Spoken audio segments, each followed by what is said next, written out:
서울고법 형사합의 7부 이재건 부장판사는 대법관 지금 예비 후보 아니에요? 예, 그렇게 돼 있더라고요. 그런데 이제 이번에 막히게 생겼어. 안 그래요? 네, 그러니까 요 이제 이재권 얘기를 드리자면 이재권은 왜? 마용주하고 저기 신숙희하고 대학 동기야. 근데 이 기수가 23기인데요. 23기가 이미 3명이 대법관이 됐어요. 그래가지고 사실상 어려워 지금 기수의 대법관이 너무 많이 나와서. 그런데 이재권이가 5월 2일 날 그냥 저질러 버린 거는 원래 이게 제주도 출신으로 되게 성실하고 말을 잘 듣는 착한 스타일이에요. 대부분의 판사들이 성실하고 네, 말을 잘 듣는 그렇죠. 착한 스타일. 이게 그 소위 말하는 언론에서 정통 법관이라고 표현하는 사람들의 특징인데 속으로 엄청난 지 자부심과 자존심을 숨기고 겉으로 굉장히 젠틀하고 굉장히 얌전하고 성실해 보이는 사람들이야. 근데 이재권 입장에서는 제가 보기에 이 조이대가 결행한 걸로 봐서 이게 법원에 누구도 이거는 대법원장이 그럴만 했다라고 생각하는 사람은 아무도 없어요. 이거는 대법원장이 독하게 맘먹고 저지른 거다라고 생각해 지금 다.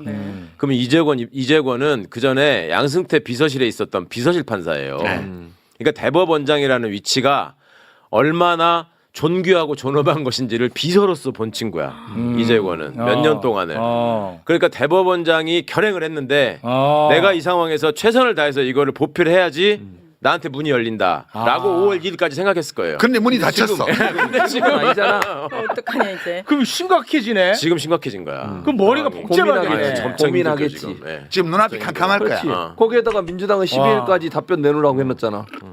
그럼 고민하지 않겠어요? 골치 아프네. 그렇지. 길 그래서- 변경 해달라고 요청했는데 그래서 그거 어떻게 할 거냐고. 민주당이 못 이기는 척하고 이재권이가 물러날 수 있는 미끼를 지금 몇 개 마련해 두고 있어요. 아 그래요. 네, 오늘 방송 나가는 수요일부터 이게 하나씩 투척이 될 거예요. 이제 그거만 보면 돼. 이게 던질 거야 하나씩. 그러니까 이제 이재건 부장판사는 이재건 부장판사는 그러니까 법원 판사들이 고위급 판사들이 여론에서 이렇게 가족과 신상이 털리는 경험이 네. 처음일 거예요.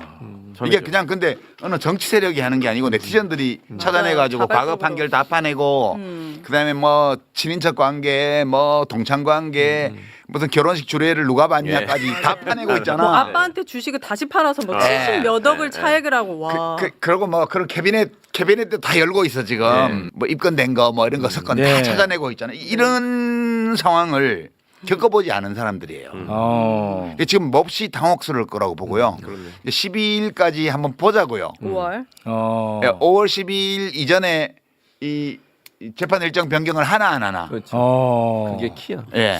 말씀을 들어보니까 아무런 근거 없이 내가 대법관에 대해서 너무 높게 평가를 해왔던 것 그게 같아. 항상 문제라니까. 근거는 없어. 내가 뭐 본 적이 있냐 뭐냐.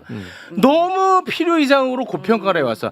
말씀이 뭐 다 맞을지 아닐지 모르겠지만 너무 사사롭게 움직였다. 근데 그게 맞을 가능성이 높은 게 이자들이 대한민국에서 가장 중대한 사태가 펼쳐졌던 내란 때는 입을 다물고 있었다. 입 안 다물었어. 그리고 자기 뭐라고 했죠? 그 다음 날 아침에 얘기했잖아. 저 대법원장. 그러니까, 살펴보겠다고. 아니 뭐 어떤 절차를 밟았는지 예. 지켜봐야 되는데 뭘 지켜봐? 뭘 지켜봐? 이미 다 봤는데 뭘 아니, 지켜봐? 네. 수십 년 판사를 하는 사람이잖아. 네. 우리 헌법 77조 개헌법 앞단에 보면 국회에 대해서는 합법 합헌 계엄인 경우에도 국회에 대해서는 아무것도 할 수 없어요. 대통령이. 근데 그날 밤에 국회 개헌군이 쳐들어가서 유리창 끼고 들어가고 막 다 봤잖아. 맞습니다. 무슨 검토해봐야 뭔 절차를 거친지 뭘 볼 게 있다고. 그러니까 대법원장이라는 사람이 그런 말을 할 정도면 이것은 이미 한패라고 봐야 되는 거지. 네. 아 윤석열과 네. 그렇지. 그렇죠. 정신적으로. 맞아. 싸움으로 돌아가서 다시 한번 맞아. 생각을 해보자면 우리가 이제 정치적인 싸움이 붙을 때 저쪽에서 보면은 왜 권성동, 그 다음에 뭐 김재원, 뭐 박수영, 나경원 뭐 이런 사람들 나와가지고 그 곽규택이 뭐 한동훈이 할 거 없이 그 김기현 막 너무나 뻔뻔한 표정으로 너무나 황당한 말을 해버리잖아요, 그냥. 예. 어? 그럼 내가 언제 그랬습니까? 아니면 뭐 앞서 드린 말씀과 같습니다 하고 아니면은 치워 그러고 가버리잖아. 어제 했던 말 다르고 오늘 했던 말 그러니까 다르고. 그런 뻔뻔함이 있어야지 그나마라도 싸움을 해볼 수 있는 뭐라도 있는 건데 제가 이 사람들 안다 그랬잖아요. 이수겸만 빼고 개인적으로 다 아는 사람들이에요. 이 사람들은 앞에서 그냥 야 이 자식아 이렇게만 해도 얼굴 빨개져가지고 아 진짜요? 애들이야 진짜 이게 이재권, 마용주, 박영재, 신숙희 너무 화가 나서 그러는 거예요? 얼굴 빨개지는 게? 아니 어떻게 아니. 대응해야 될지 모르는 거지. 아, 아니 실제로 내가 애들 데리고 얌마 이렇게 해봤어 내가 애만 학교 다닐 때. 진짜요? 고귀한 분들이셔서 아, 오정 TV를 좀 모셔야겠네 이 여덟. 아니 그러면 여론이 진짜 중요하겠네. 그렇다니까. 여론이. 그래 지금 밤잠 못 잔다니까. 여론이 폭발하고 여론이 그냥 국민들 여론뿐만 아니라 판사들도 지금 그렇지. 엄청 이 사람들한테 뭐라고 하고 있지. 있어요. 지금 현재 실명 비판하고 있더라고요. 맞아요. 두 근데 명이나 정- 했죠. 정권이 교체돼도 이 사람들이 내란범에 대해서도 이제 뭐 판결할 거 아니에요. 대법관 이 사람들이. 맞습니다. 네. 이건 어떤 견제 장치나 뭔가 대책이 있어야 되는 거 아 아니에요? 그래서 이런 일이 없었다면 예를 들어 지금 내란 형사재판 관련해 가지고도 그러니까. 얘네들이 다 털어줬을 가능성이 있어. 자 봐봐. 얘네들하고 직접적 관련이 있는 법원 폭동에 대해서도 아무 말도 안 했어요.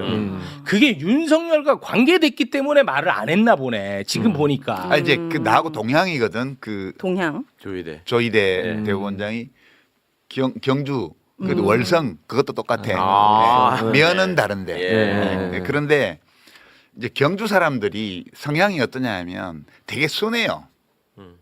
순한데 고집이 세. 아 고집이. 순한데 고집이 세다는 건 뭐? 순한데 고집이 센 사람들이 있어요. 그런 사람 대책이 없거든. 네. 맞아요. 이게 순하지 않고 뭐가 잔머리를 굴리고 이런 사람들은 타협이 돼. 눈치를 살피고.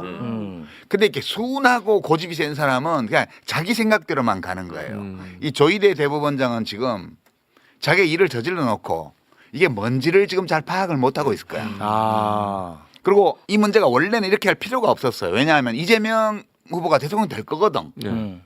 그러면 그 헌법 몇 조예요? 84조. 형사소출을 받지 예, 않는 형사소출을 받지 않는다는 이 불소추특권. 이거 해석이 아직 해석을 대법원이 원래 내놔야 돼요. 이게 이 상황이 벌어지면 우리는 재판을 할 거다 안 할 거다. 근데 안 내놓고 엉뚱하게 이재명 재판을 파기환송하는 걸 했잖아. 네. 원래는 이건 중단하는 거다 이랬으면 이걸 서두를 이유가 한 개도 없어요. 어차피 이재명 후보가 대통령이 될 거기 때문에. 근데 이 지금까지 한 걸로 보면 대통령이 당선이 돼도 재판을 할 것 같아. 하려고 할 것 같아. 네. 그러면 이거는 결국은 권한쟁의 심판 청구해서 헌법재판소로 가야 돼. 그러면 그냥 그렇게 생각하겠지. 지들이 깝깝하면 우리 계속 재판을 하고 헌법재판소로 권한쟁의 신청하겠지. 이렇게 생각하겠지? 아니요. 이게 잘 들어봐요. 그 조희대 씨. 조이대 씨. 잘 들어보세요. 특검 안 되니까 특검?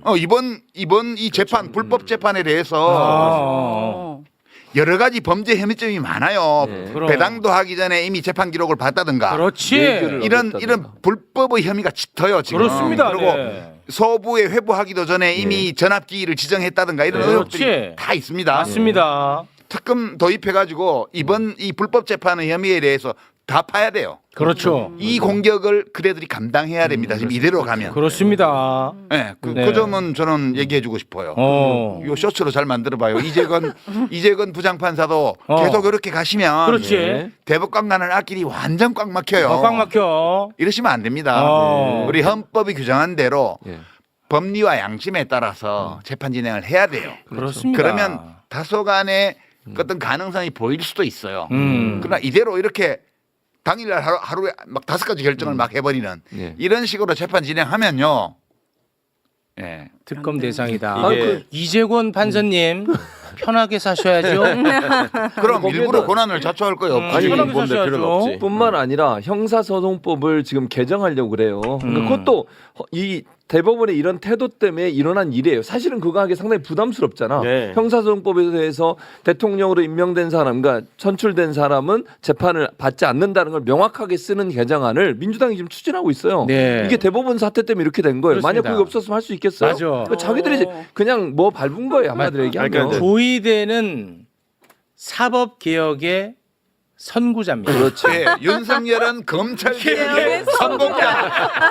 아니 정말 진짜 중요한 인물들이야. 안 결론적으로. 그랬으면 방금 말씀하신 그렇죠. 것처럼 이런 얘기 꺼내기 어려워요. 어려워. 아니 더 맞아요. 어려운 게 그거예요. 대법관 숫자 늘리는 늘린 거 거하고 30명으로. 재판을 헌법소원 대상으로 삼는 맞아. 거 이거는 말도 못 꺼냈던 얘기예요. 그렇지. 사실은. 심지어 5월 2일에도 대법관 늘리는 얘기를 했을 때 웃었습니다. 네. 지금 웃음이 안 나와요. 맞아. 늘려야지 내가 무조건. 그렇게 얘기하니까 웃었잖아. 100명 지금은 안 웃겨. 그럼. 조희대 네. 대법원장 대법원이 최고법원이라고 계속 뭐 법원 행정처장도 얘기하는데 네. 이 탄핵 당하시면 헌법재판관들 앞에 가서 소명하셔야 돼요. 거기 앉아가지고 맞아요. 그 얘기 많이 하죠. 그 얘기 좀 많이 해줘요. 그래. 윤석열이처럼. 그렇지. 출석. 좋다. 평생 피자가 붙은 자리에 안 앉아봤잖아. 어. 근데 피청구인, 피청구인이지. 예, 맞아요. 피청구인 자리에 앉아가지고 어. 사실 심리도 받고요. 네, 신문을 봤죠. 의견 진술도 해야 되고요. 아 이거 좋다. 한번 해보세요. 인생에 대해서 많은 걸 깨닫게 될 느끼게 거예요. 아 사법부 요거는. 개혁의 선두자가 되겠네. 아, 아니, 진짜 조이대 씨. 조이대가 역할을 한 겁니다. 네. 네. 그러면 이런 문제가 생겼을 때 그 자기들보다 모르는 사람한테 얘기라도 듣고 전략을 짜야 될 거 아니에요. 그러면 네. 조이대가 목적 달성을 하려면 그 주변에서 이걸 도와줘야 될 사람이 있을 거 아니야. 네. 아, 그냥 네. 모여가지고 얘기해주고 전략 짜주고. 네, 조언해 줄 사람. 끼케야 그런 얘기 해줄 사람들 수준이 지금 뭐 얘기되고 있는 김앤장 변호사 뭐 이런 것들하고는 그건 쌈거리도 안 되고 예를 들면 뭐 김기현, 나경원, 권성동 이런 것들이 붙어야 돼요. 막 그렇고 지저분하게 싸우는 것들이. 근데 그거는 또 자기하고 좀 다르다고 생각해. 또 애들은 한계가. 그러니까 이게 자기 편이 없다니까 지금. 그러니까 이 싸움을 우리가 법원하고, 그러니까 대법원하고 국회가 충돌하는 장면을 처음 봐요. 처음 보는 맞아요. 거예요. 처음. 그래서 이게 좀 당혹스럽고 이해가 잘 안 되는 측면이 있는데 이게 원래 민주주의 상권 분립 시스템에 내장되어 있는 상황이거든요. 아 그렇죠. 한 번도 우리가 못 겪어봤기 때문에 당혹스러운 거예요. 예. 그 당혹스럽고 불안하기로 치면 우리보다 그들이 더해요. 첫 경험이니까. 예. 네. 그러니까 더 불안하면 지는 거야. 아 좋습니다.